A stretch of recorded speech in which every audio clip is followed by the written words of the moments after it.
I left my wife in New Mexico and moved to Los Angeles. It was really fun. I really needed to get away, and I moved to Los Angeles to run Westside Fencing Center. And this little pompous guy, Ted Katzoff, that's how he comes off, you know, and he wanted me to run the fencing club, and Ed was there. And we developed a very good friendship in Los Angeles, spent quite a little time together. But the funniest thing to see was the way we walked around together. I was born blind in my right eye, and luckily when I refereed, although people didn't always like what I said, they never said, "Are you blind?" Because I would have said, "Yes, I'm blind. On this side I can't see." So, all my life I've just naturally kind of moved to the left and move to the right, keep people to my left, because I can't see over here. So it's not like, which side should I use? I just always go over like that. So even when I sat down with my folks, my students in Shreveport, I put myself so that everybody was to my left, so I can see people. Well, Ed, of course, you know, Ed had some hearing deficiencies, and he was particularly weak in his right ear. Okay, so, but I never even thought about whether he had a strong ear or a weak ear. I mean, I don't think about that kind of stuff. So I just was always just doing my natural thing, and I'd look, he'd be on my right. How did you get there? And it became a funny joke, because when we were walking together, either I couldn't see or he couldn't hear. So we discussed it, and we decided that we could walk together, and who cares if I can see him?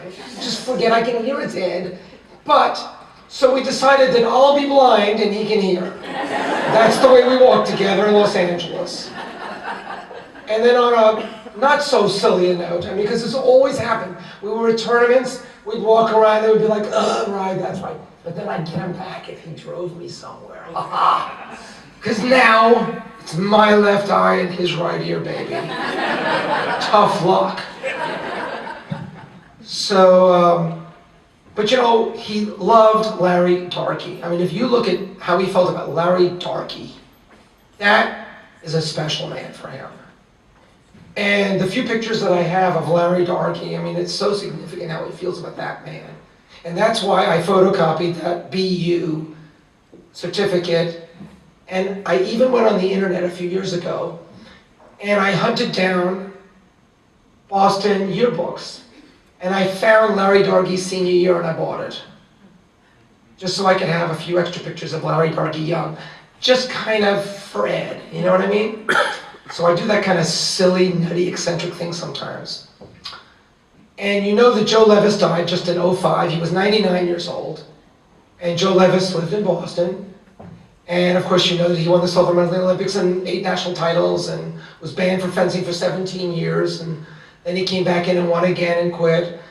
And then he became a competitive ballroom dancer. Now the age groups in ballroom dancing, it's like 70 and up. I mean, Joe was like 96 and he was competing with his young wife. He married a real young wife. But when you're 96, 68 doesn't look that young anymore, you know what I mean? It's like a big deal, you know? So, Joe wanted to be a better dancer. He was finished with fencing. And Ed was a competitive ballroom dancer, you know, so you watch the way Ed walked. And then, so they swapped lessons. Joe Levis showed Ed everything he did, and you know what Joe Levis did? Joe Levis would fence people at the club at night, and Ed would watch him, and Joe would do one move in each bout, and people go, "Bye, I beat Joe Levis, 5-3. And Ed would say, "What move was he doing?" And they go, "Well, he kind of like faint disengaged." He said, "Did he do anything else?" He goes, "No, but I beat him." He goes, "That's one move he worked on, stupid. He's gonna kill you when you fence him in the tournament. He's practicing and you're competing." And Joe taught Ed about how to make the tiniest disengage in the world. And you know, if you saw Ed, that you know that disengage was so small. And he had this little thing with the way he did his finger thing, and he would show people all the time, and people would go, "Yes, I hold it like that." And you could tell it's like clubs. And he would go, and so that was one of the things he got from Joe Levis. And Joe, his whole life, did ballroom dancing till he was boiling an egg in his kitchen, waiting for it to boil at age 99, and he fell asleep. Anyway, I just wanted to share a couple of things about Ed and Larry Darkey. Who would like to speak next? Do we have any volunteers? Don't be shy. Thank you. we have the brilliant Dave McConnick. It's a little challenging to follow a couple of raconteurs like we've just had, like all of them. I have a couple of memories of Ed. Yes. I'm 5'7". I don't hear you. What was that? Must be something to do with fencing. You have to have either one bad eye or one bad ear, or maybe one of each. Now, I first encountered Ed at the '58 National Championships, when electrical foil was just being phased in, and he made it to the semis, and he represented Sal LD. What I know, I thought ELDE was the name of his coach. Well, it kind of was, but I didn't know at the time. He went on to fence in the World Championship team, which happened to be at the University of Pennsylvania with the World Championships in '58. It was the first time it was ever held outside of Europe. It was right in our gym. I got a chance to watch it some more. And that was the days before he could make a disengage about this big, because the foils were like buggy whips. And the referees had to take into account when you started to disengage, because they couldn't count on when it's finished. So Ed's timing was extraordinary, and he made an awful lot of wonderful touches against some of the world's best fencers by simply timing, which became his trademark. His mobility, his elasticity, and his timing is spectacular. I remember the first time my father ever saw me fence in a competition.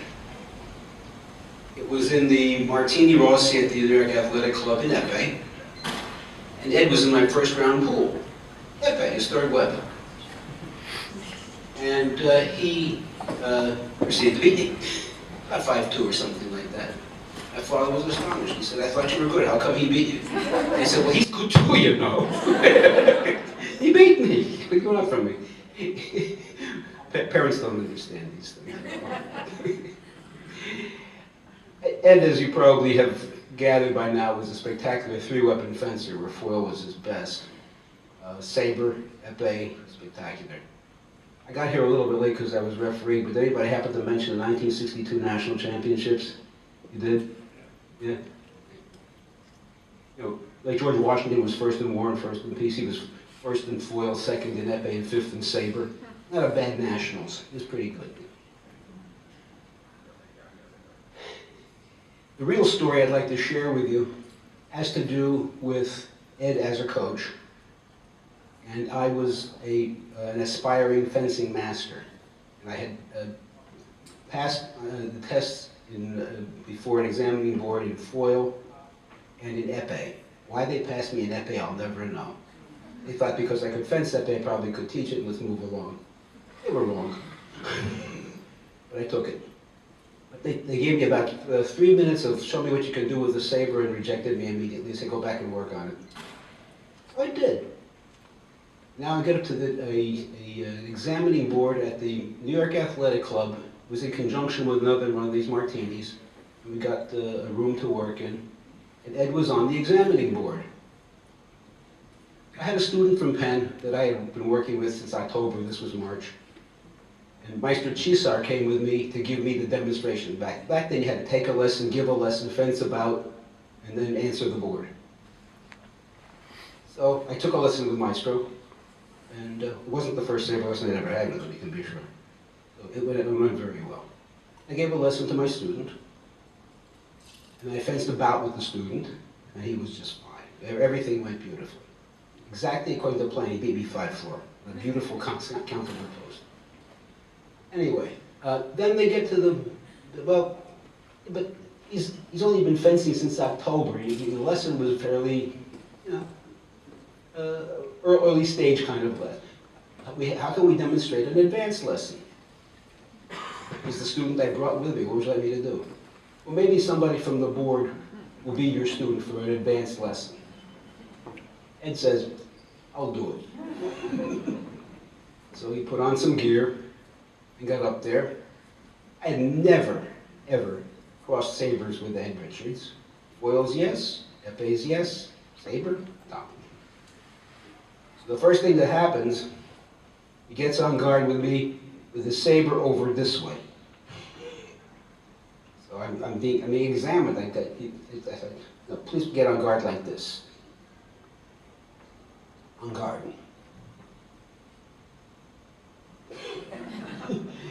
It's like an upside down tears. I said, would you please get on guard like this? And this is the line. I'm an advanced fencer, just give me a lesson.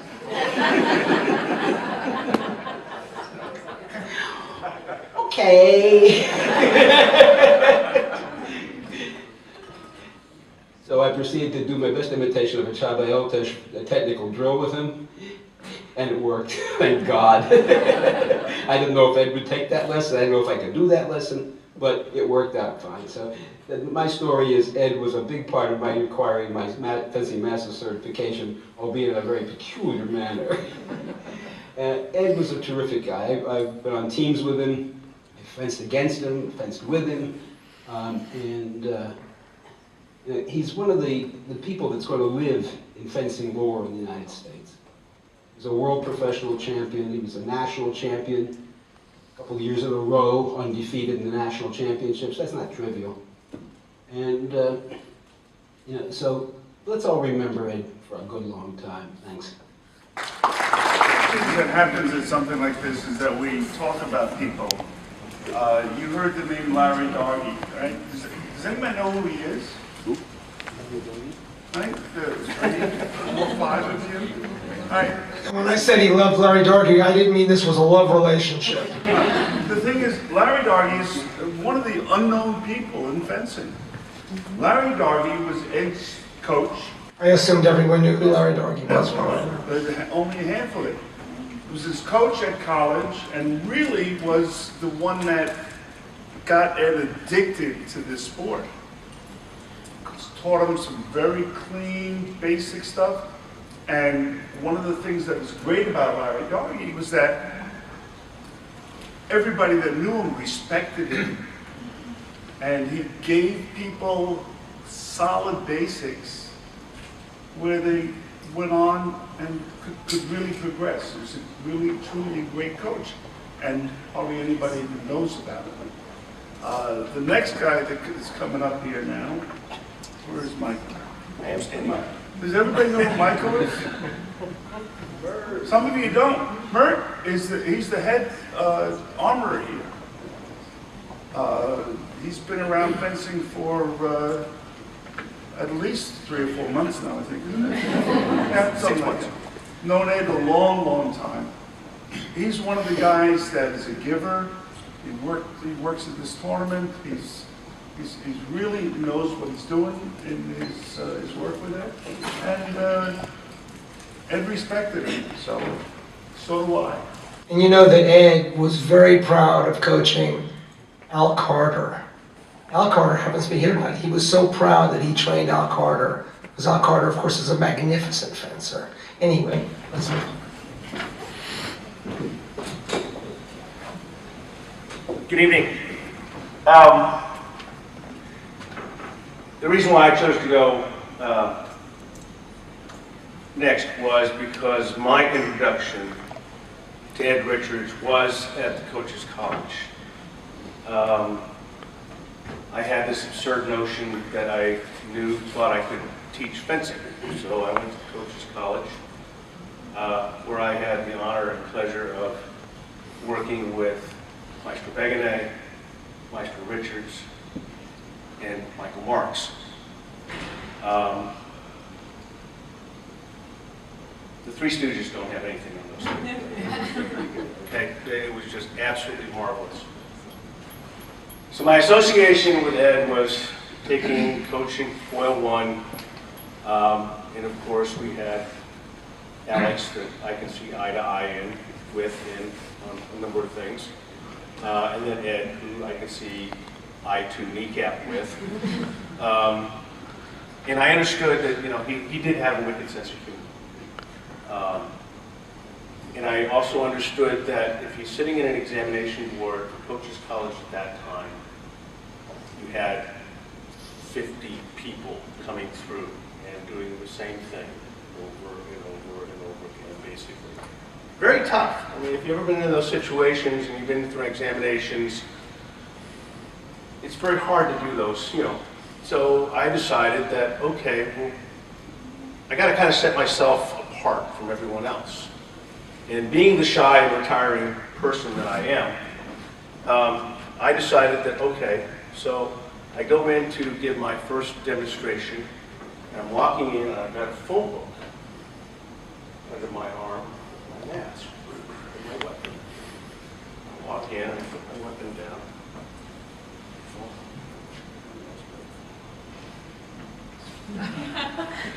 Salute members of the examination. Step down. Out of the way. Maestro Richards looks at me and says, Mr. Martinez, why did you step up on the phone book? I said, well, Maestro Richards, I wanted to make sure that Maestro Beguinet could see me over the top of the table. And it elicited the famous Ed Richards laugh. And we proceeded to do the lesson that way. I had occasion to do that a number of other times and various other things.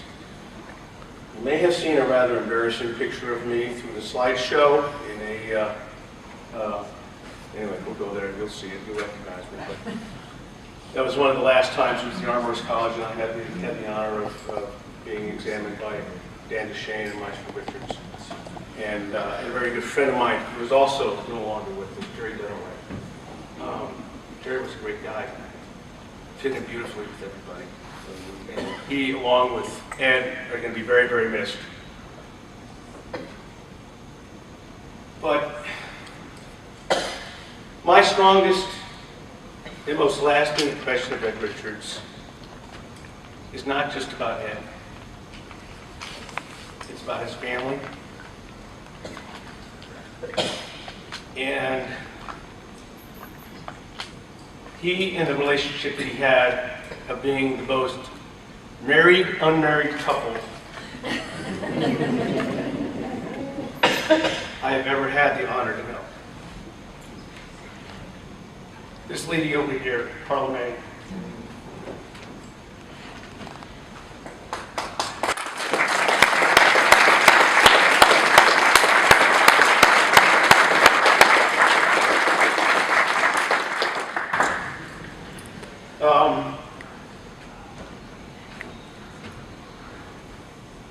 Were I to be divorced from my wife right now,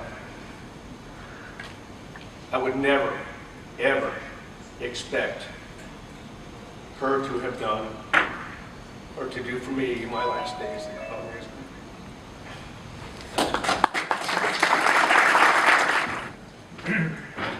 Yes, the man in the gray jacket. We now have someone come up here, most of you probably don't know who he is. He just walked down he lives down the street here in Columbus. He's the president of the United States Fencing Association. It's not called that anymore, George. They changed the name. No, it didn't. No.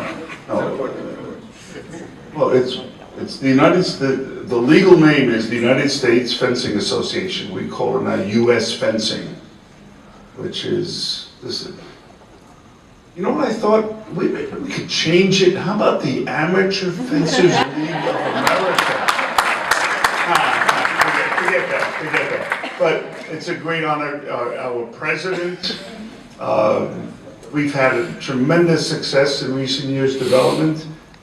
Today, our president earned a spot for himself on the World Veterans Team. Don Anthony.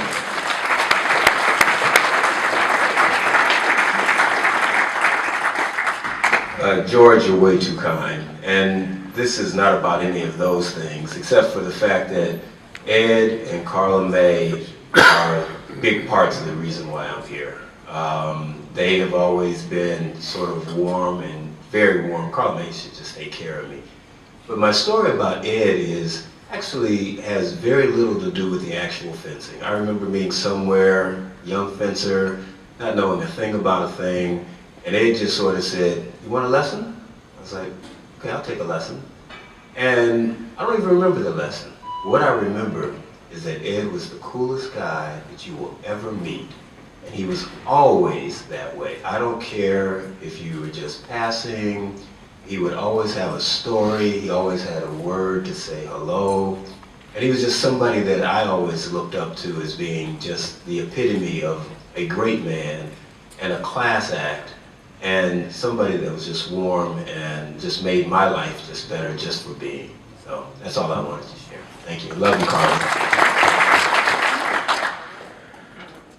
I would just like to talk for a minute here, not much longer actually, about someone that's been talked about a little bit already. Is a wonderful person. That's Carla May. Carla May doesn't want to come up here because she knows she'll lose it and start crying and bawling like all of us that have been up here and love that guy are fighting hard not to do. I know I am. But one of the, I've known them since, well, I knew Carla May Festa. Give you an idea how long I've known them. And, they've had probably one of the strangest relationships ever known to mankind. But at the same time, there was a love there. Even when they weren't getting along so well together, there was a love there. There was no question about that. And as Michael referred to it, what the love, the care that she gave to Ed in his last days, it's unbelievable. Unbelievable. There was such love and care. Ed did not have an easy trip out of this world. And I can't think of anything that could have been done more for him than what Carla did. And we are here to remember Ed, but one of Ed's legacies is the family that he left behind. And as the matriarch of that family, there's a lovely lady over there, Carla May Richards. And I'm not going to ask her to come up here. She will. I mean, there's a computer here. The tears would just destroy the computer. We can't let that happen. But I love her. Anybody that knows her loves her. And I just want to thank her for all she did for our good friend, Ed Richards. Thank you.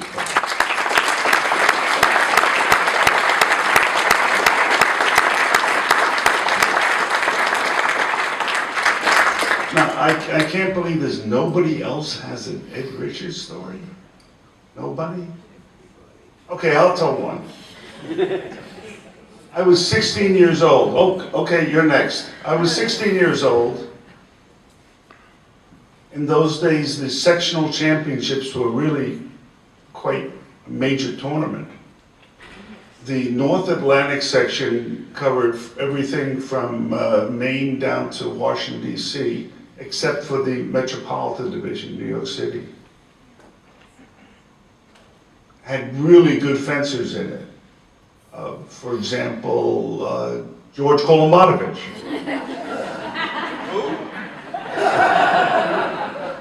I'm sorry, you probably didn't understand because that name is hard to pronounce. But another one was Ed Richards. Now, I'm 16 years old, and I make the final. Obviously, payoffs were involved, but I make the final. And it was a weird format where we got to the final 8, and there was a direct elimination. There were 8 touch bouts to go into a final pool of 4. So my first opponent is Ed Richards. Early in the day, my father, who was also a fencing master, had introduced me to Ed, and we had talked. What a nice guy. He was such a gentleman. He really was just fun to talk to. It was someone what a great competitor. And what a nice person. And then I got on this trip. He was not a nice guy at all. I make the first action, again, 8 touchdown, make the first action. He tries to power me twice. I get right through each of them. And I see my point on his lame. And the referee says, halt, and I look over and there's one leg against me. I'm looking at my weapon. I get up again and I go after him again. This time he tries 3 parries. I get through all of them and I see my point touching his lame. And I look over and there's one light on and I didn't turn it on. At this point, this gentleman, I thought, with these eyes a number of people have talked about that could pierce right through you. The devil was envious of Ed's eyes. He turns to me and in true sportsmanship goes, "Want to test, kid?"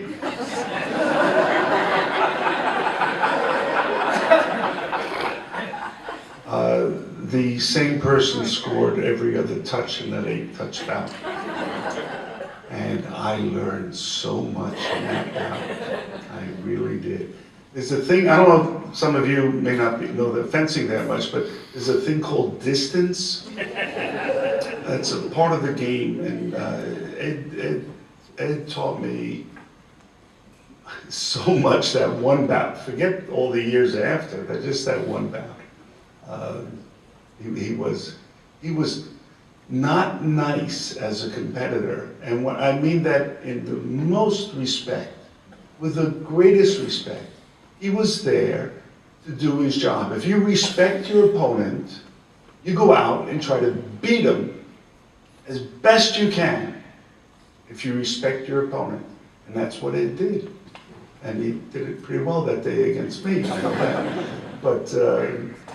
And yet, Ed was also the guy, we got a message from Max Goiter. Some of you may know Max. He's been a vice president of the International Fencing Federation. He's been on their executive committee. I think currently he's the vice president of the European Fencing Confederation. Max lived in the United States for a year in Kansas. He worked for Hallmark Greeting Card Company. And in those days, we allowed non-USA fencers to compete in our national championships. Max Goiter was one. Haizumura Okawa, when he was representing Japan, was another. But as I say, in those days, and Max fenced in the national championships. The final had Uriah Jones, Ed Richards, obviously Max Goiter, and well, I don't remember all the people, but Max wrote, when I sent Max an email, I've known Max for a lot of years, I told him that Ed had died, and he sent me back a message. He said that he won that national championships in men's foil. And he said the first guy that came over to him and congratulated him was Ed Richards. And he said he was so surprised, not that other fencers don't go over and congratulate you, but the heart, the true respect to your opponent that Ed showed to Max. He said congratulations, and he meant it. It wasn't like, you rotten bum, I wish I had won. Not at all. Ed was a sportsman. He really, in all the positive senses of it. All right, end of my story. We got another one coming. Here we go.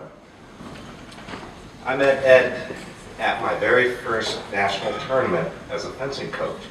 I came out of nowhere. I think there was only one person at that whole tournament. He knew who I was. It wasn't Ed. And he could see that I'm this green coach, and it's early 1990s. And he sees I'm a little bewildered. So he comes over and he kind of takes me under his wing and he talks to me about things I should be doing and shouldn't be doing, and to calm down. And I remember as I left that tournament, I'm on the plane, I'm saying to myself, God, I hope when I'm that age, I'm that kind and sophisticated and respectful to everybody and as good looking and as charming as Ed is. I hope I'm that way when I'm his age and I'm sitting on the plane and I suddenly realize I'm not that now. He's way up there. But I want his family especially to know, Ed, you've heard all the high-level people that he's touched. He touched a lot of people just starting out.